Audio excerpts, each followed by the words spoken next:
امام عاشور في اخر كام دقيقه تحس انه كان عايز ينط. كارثه اللي بيحصل في الاهلي. يلا بينا نحضر ماتش الاهلي وبيراميدز في الدوري. اول حاجه الجمهور الاهلي لازم ياخد باله منها انك ما ينفعش تنكش قبل الماتش، اكسب الاول وبعد كده اعمل اللي انت عايزه.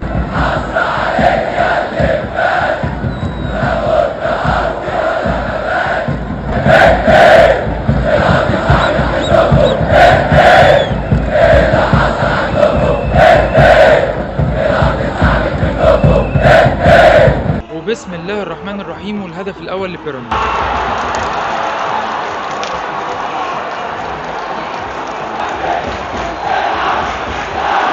جمهور الاهلي على طول بعد الجون هز الملعب بهتاف.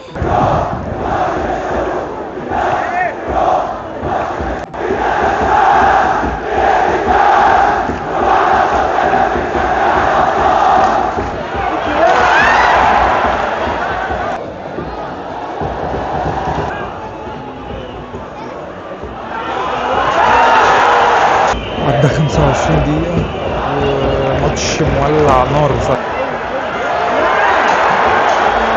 مش ممكن، والله مش ممكن الفرص اللي بتضيع دي. اول ما تلاقي الاهلي بيبدل حد في الشوط الاول عشان اصابه لازم تفكر في داري على طول.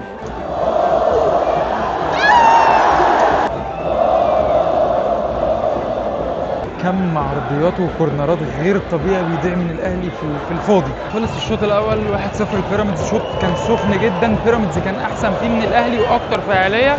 الاهلي ممكن يروح في داهيه لو الماتش ده فضل كده وخلص. كان قاعد جنبي على طول محمد عبد المنعم وامام ولاعيبه تانية كتير الاهلي كان محتاجهم جدا في وقت زي ده. بدا الشوط الثاني بصراع بين الهدوء التام وفرط الحركه، وزي الشوط الاول الاهلي دخل في الجون الثاني بنفس الطريقه.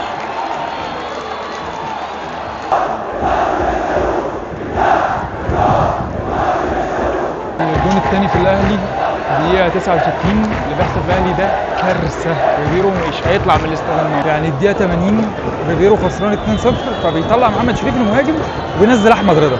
يعني حاجة في منتهى العبث.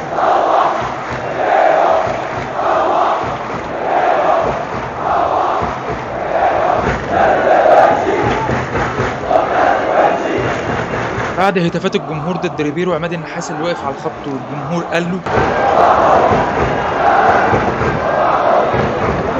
امام عاشور في اخر كام دقيقه تحس انه كان عايز ينطر ويلعب باي طريقه. خلص الماتش والهدوء راح سلم على فرط الحركه، بس جمهور الاهلي ما كانش مبسوط خالص، فرمى شويه ازايز كده. كارثه اللي بيحصل في الاهلي. فريق فيه زيزو وبن رمضان وبن شرقي وبن غربي وبن غازي وكل اللعيبه دي، بيطلع بالنتائج دي. نتائج غريبه جدا من اول كاس العالم لحد دلوقتي.